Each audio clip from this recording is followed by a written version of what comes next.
Good evening, good evening. We're just going to hop on here a little early, attempting to avoid any technical difficulties. I don't know what I'm doing with this. Mm.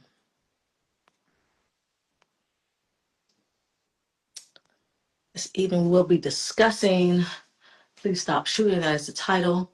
We'll have a gentleman come to speak to us regarding his journey, his mission, his organization. I think it's going to be very informative, very empowering. I'm expecting nothing less. My followers are being alerted.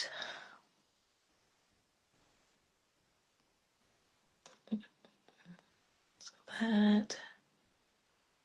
Okay, let's see. I had the same issue last Tuesday. It is saying you're unable to join for some reason.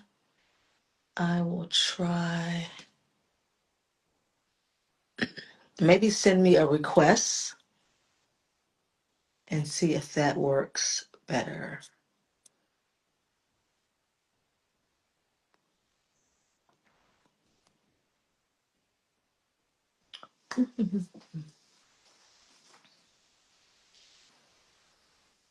It's the lipstick I'm trying, which I don't typically play around with, but it's all good. Okay, so let's see. We're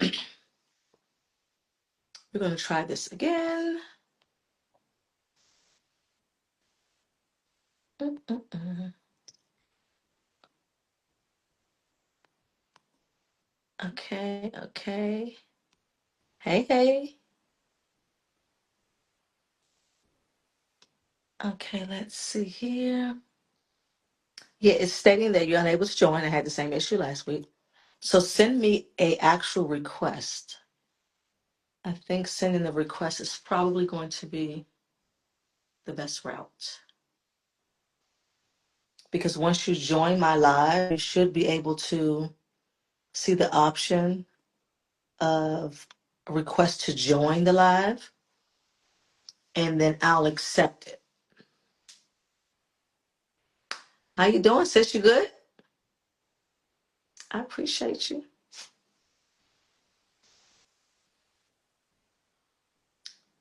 Mm-mm-mm-mm-mm.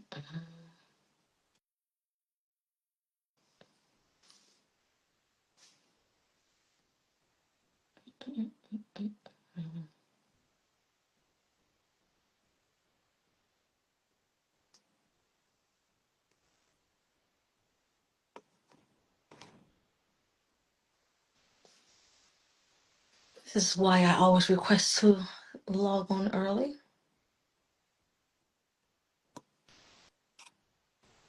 for reasons such as this. See, it's into that. And then let's see if that works.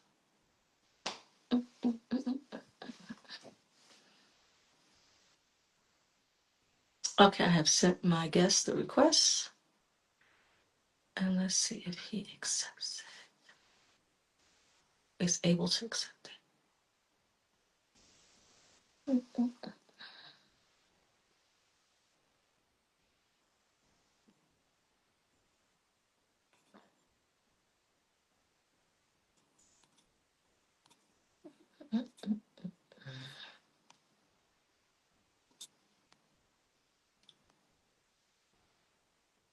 Okay. Hey, hey, hey. Okay, so send me a request. Send me a request to join the live. Because when I send one to you, it is saying you're unable. Maybe that's because you weren't on the live yet. So let's try it again. Let's try this again.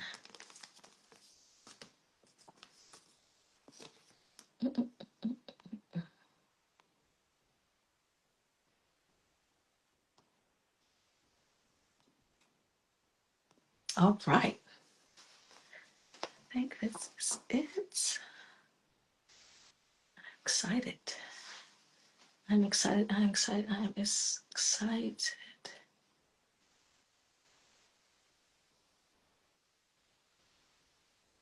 Did that go through? I did accept it. Okay. It's a small delay, it seemed. All right. You there, sir? Okay. Okay. I figured out. But that's why I try to get in here early. This Okay. technology just, it has a Yes, brain of its own when it wants to. So that works. So you can hear me and you can see me good? yes, ma'am. Yes, ma'am. Okay. I can hear and I can see you good. Perfect, perfect, perfect. Let me try this other thing here.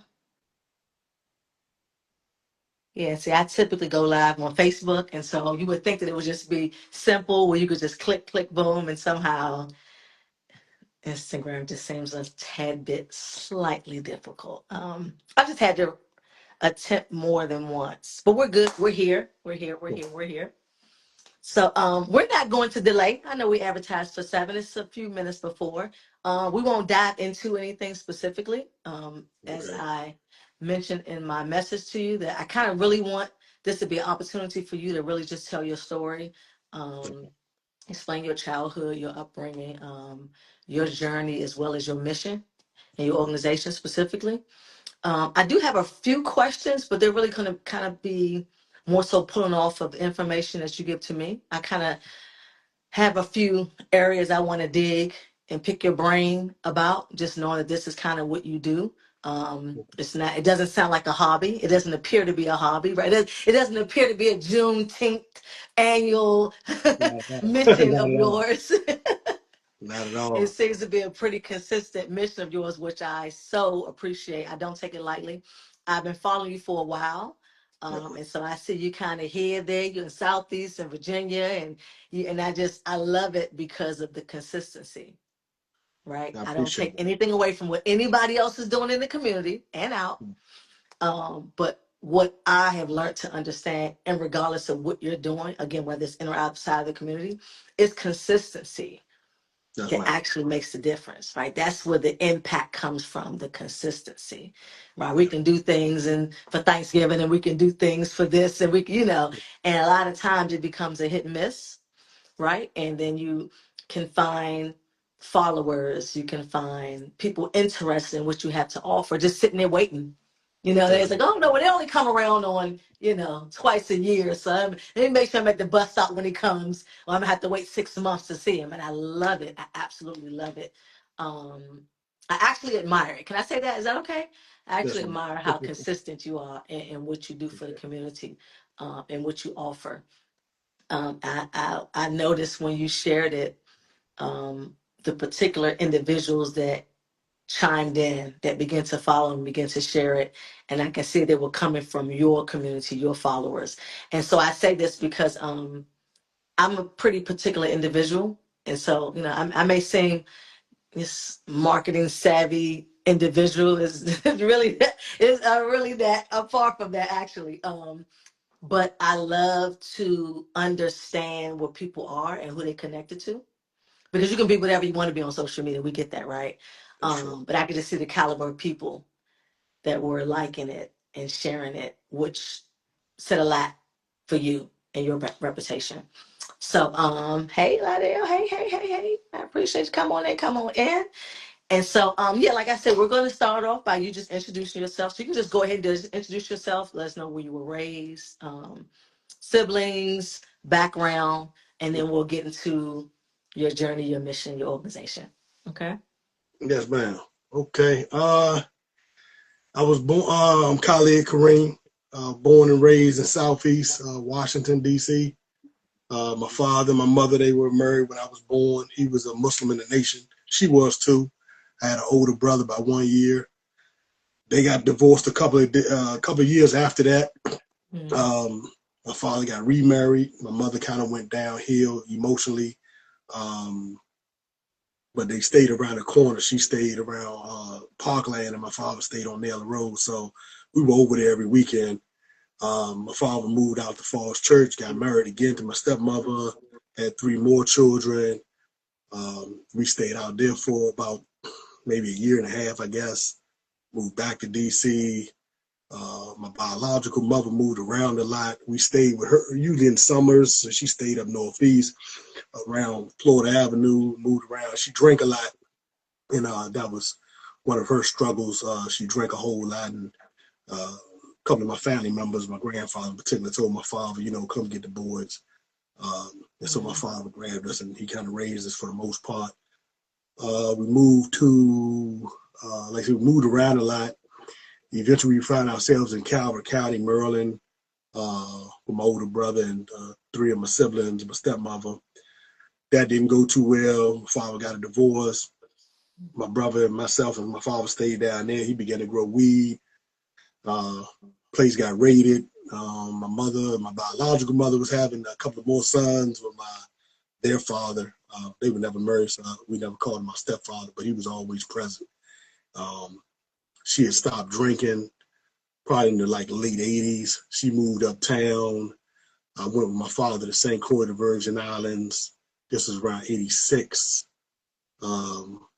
Came back up a year later. He started to smoke drugs down there, crack. We came back up. Everybody was smoking or selling crack. He turned himself in to face the charge of the weed that he was growing. And I moved uptown with my mother and my older brother and my 2 youngest brothers at the time now. She had 2 other sons. And my other 2 brothers and my sister stayed out in Arlington. So we used to go visit them a lot, on the Metro bus, just visiting them. Stayed uptown for that part from like 87 to 90, 92-ish. Went to Maya, went to Shaw. Was supposed to go to Cadoza, or I did for 5 days, but I started running the street, crossing the bridge in Arlington a lot. Started selling drugs, but I was doing little petty crimes, stealing bikes, fighting a lot. Got into a lot of fights because my mother was on welfare, and we lived with her, and it was like 4 boys in a 1-bedroom apartment. So there began to be a developing, a frustration, of anger, if you will, that was kind of building up in our lungs. We're here to talk. She was intelligent. They say she was a Muslim, but she would lecture us morning, noon, and night. I'm talking about the morning. We wake up for a lecture.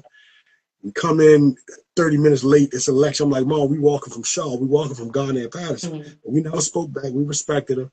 And she would always give us knowledge. Do this, do that. But in our minds, as we'll talk about later, I guess, when it comes to the youth, parents don't understand that children are a lot more intelligent than they appear while they're listening. And we despise hypocrisy. So we loved our mother, but we just disliked that she would tell us to do this, that, and we like, Mom, why you ain't got a job? One time my brother said he had enough stones to say, Mom, you ain't gonna try to get a job. And she said, she was soft spoken. She was like, well, don't worry, just go to the store like I asked you to do, and worry about that. And as long as I pay the rent and the bills, that's all you have to worry about. And we talked about, of course, when we walking up the street fuming. Like, why we got to go to the store every day? She here. She ain't know. The store downstairs. We had to walk from Euclid Street, 14th for Euclid, to Shaw Junior High, come back, and then go to the store downstairs. That's a little walk. Yeah, and I'm like, Mom, you're home all day. So after that, I would frequent over, like, say, Arlington, and I had 2 of my younger brothers and my sister was over there. We were close to them. So, we used to go visit them as well.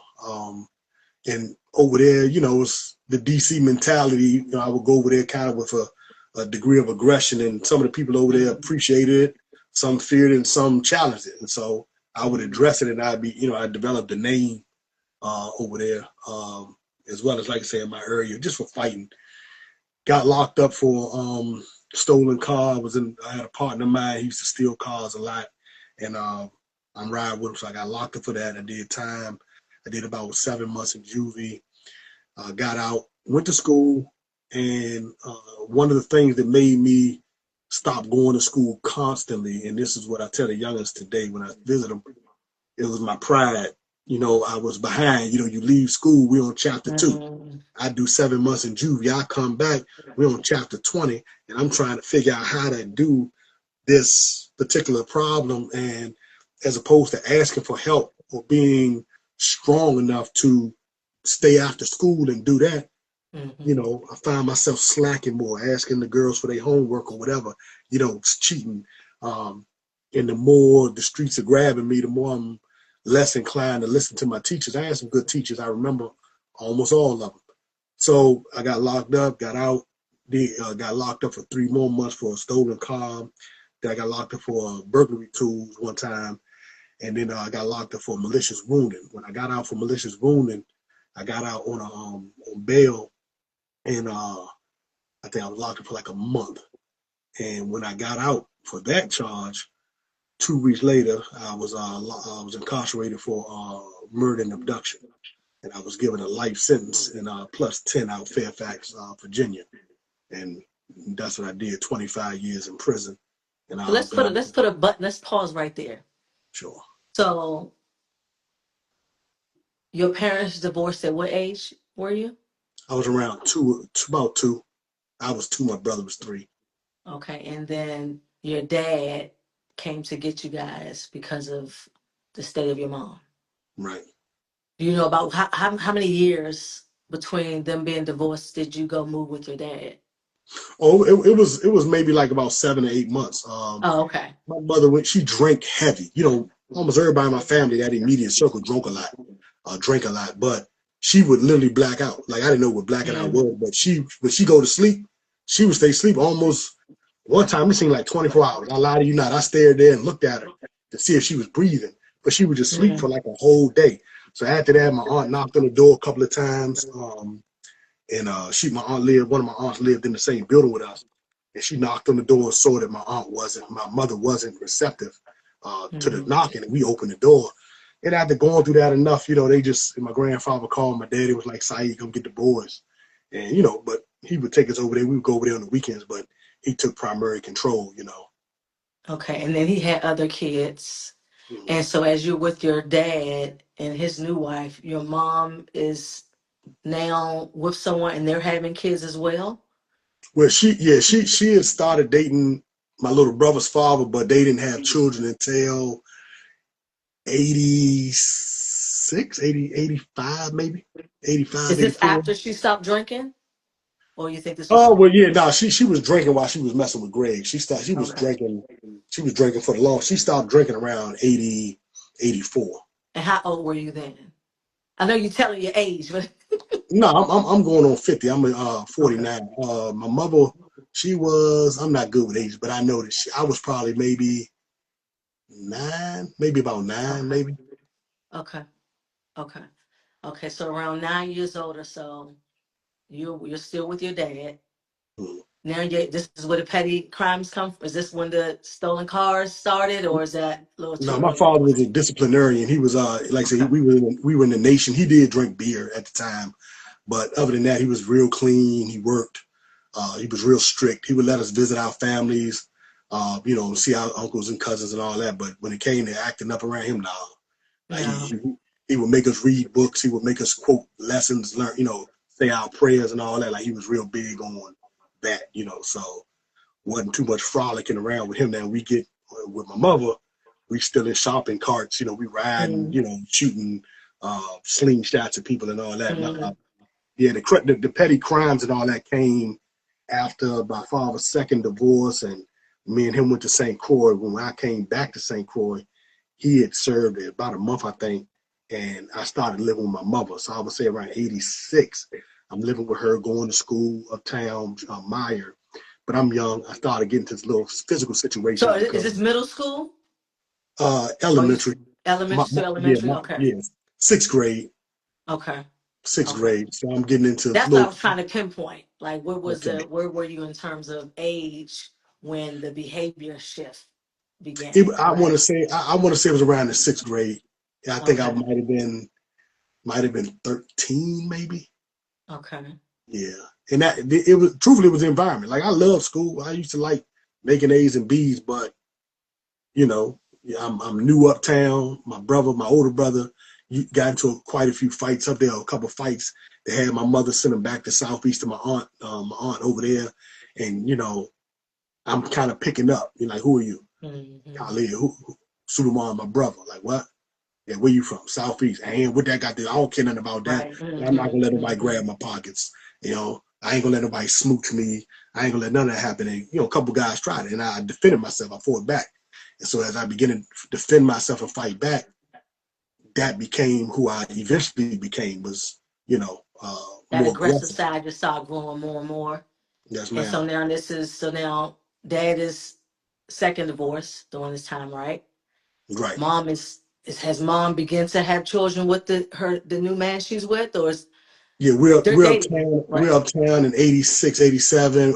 We're back from St. Croix. So yeah, she had my two baby brothers. Okay, okay, They were like 2 and 3.5 at the time. okay, okay.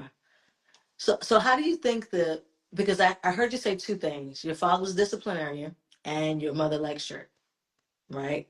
And so I think that's not that I really believe in ironic, but for me to hear the brief journey of mom, and in spite of her alcohol, right, Right. abuse, whatever that, however you prefer to describe that, she still knew that she had to instill something in you guys. Am I Hmm. right? So at that Absolutely. time, she's still like she's blacking out, but when she's conscious, she's aware. Wisdom Absolutely. is flowing, right, right, because it's Absolutely. inner, right. So That's it's right. finding its way out of her to That's instill right. something in you specifically, right. And That's right. so while you're going through that, in spite of her educating you, right? Because that's what lectures are. They're just educating us, right? That's right. That's Instilling right. in us, right? And so as she's attempted to build you up, right? And as she's attempted to download some things that you're probably, I'm sure you need it later on in life at some point. She was still struggling with her addiction, alcohol addiction, right? Hmm. Dad Hmm. isn't at that point, correct? Because I think you said that was when you guys left, Hmm. right? Late 80s, right? That's when Hmm. he I guess he acquired addiction during that time, right? So Exactly. it seemed like it was simultaneously, right? It kind of seems like it was mom has a addiction to struggle, dad had to come step in, right? Kind of Hmm. save the day for the kids, sort of kind of. You're going back and forth because nobody was withheld from either parent, right? Right. Your dad kind of make a shift, move here, move there, wife's second wife, and then Hmm. he begins to have an addiction, correct? That's right. And so now That's. you're a teenager, Hmm. right? And you're Hmm. acting out, right? The aggression is growing in spite of your interest in school because of the petty crimes has you away from school for so many months. Your pride wouldn't let you go back, get a tutor, stay after school, right? Because that's not an easy thing to do. We'll be lying to say it's an That's easy true. thing to do. It's not. Like pride, saying pride is really making it light. I think it's a little more difficult than that when you're a child and you're facing all of this at home. Because I mean, I got to push all of this to a side and then attend to what I think is important for me. And I think that's extremely difficult for any child.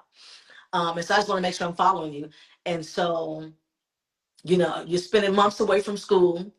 Um, you're kind of going back, DC, VA, petty crimes, stealing cars, doing things like that. So then where did it get to a point where your behavior elevated to not just aggression, but now maybe the people you're around, did they become more violent? Did the pressure increase? Was the environment did the environment become more toxic, um, more poverty stricken? What was that like? Because what I understand is something happens in our environment, and then something happens with our behavior. Right? It's almost the right. cause and effect, in my opinion. Right? It's the reacting to what's going on in our environments. Now you're right. Hmm. When I sit down and look at it, and I'm being honest, a lot of times the the aggression came with the neighborhood changing. This is the crack era. Mm. So like I can picture, and most people that have been lived in the inner city can picture, like, you walk to school every morning. So walking to school is easy. Coming home, you got the high school kids on 12th Street. You got Garfield Terrace. You just coming through with your backpack. Hey, Sean, hey, huh? Let me get $1. You still walking. But somebody got to come and try to pat your pocket. Because Some that's what little, begins. You got $1. It begins with that, right?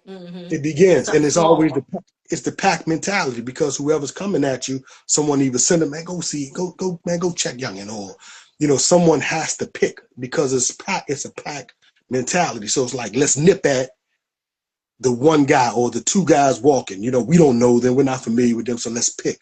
And my thing is, my father raised me a certain way, like, don't be no victim. So when I moved uptown, I remember it, like it was yesterday. I got cool with a guy. We went to the number 10 Boys and Girls Club. We shot the basketball around. The ball rolled because now we leave. So I shot the ball, it hit the ground. It's rolling somewhere. I ain't thinking about walking out. And I just hit a ball, hit a step beneath me. Boom, I looked, and the ball shot across the floor. One of the dudes, guy named Tony, it took the ball and tried to hit me with it with all his might. And I'm like, what's up, man? He taller than me by a whole foot. He like, man, the ball hit my foot. I said, my fault, man. I shot the ball. It bounced off the rim and just rolled. It hit you hard, just roll. My fault. Yeah, all right, whatever. So I go to the little arcade they have in the club, and I'm playing, but I look through the glass, the reflection. I see like 3 guys in the door. So my heart beat. I'm like, they don't try to jump me. So ultimately, I'm like, man, I'm gonna leave. So the guy that I was with from Fairmont Street named William was like, all right, but he didn't know me well enough to fight by my side. So he kind of walked around and kind of left me by myself, to be honest. I walked outside. It was packed, like 3 guys here, 4 guys here.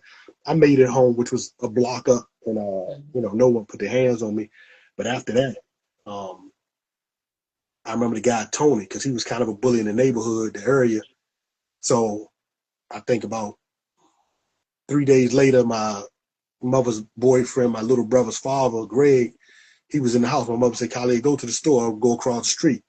When I stepped out the elevator, I looked. I see Tony and like 3 girls and 2 other dudes on the front of our building. I went upstairs. So my mom said, you out? Like, yeah, I had to use the bathroom. So I'm trying to think how long they're going to be out front. I don't want to walk through them, So let's say, let's call him my stepfather. So my stepfather was like, man, you good? So I'm like, nah, this guy about to fight.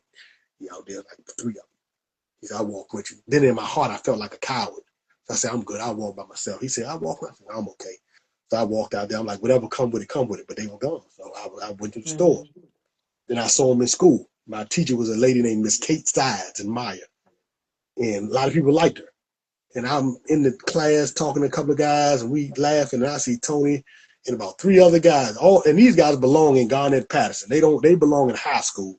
I'm in the 6th. They belong in the 7th, 8th, maybe the 9th. So I'm like, how they doing this? I'm in my desk trying to distract myself so he can't see me talking to him aside. She's like, hey, Tony. Fast forward, he caught me on the yard, the playground, and we threw the football. I thought everything was cool. So when they blew the whistle for us to go back inside, he catch up with me on the stairs, and he like taller than me already. He in the stair right above me, and he tried to smooch me in my face. Where he put his hand right there, so I pushed it down. So he like, man, don't touch my hand. So I pushed it to get down again, and I looked behind me, thinking I could see the vice principal, Mr. Smith, because he always sit up there, at lunchtime. But he's on the side of the street facing Euclid, facing 11.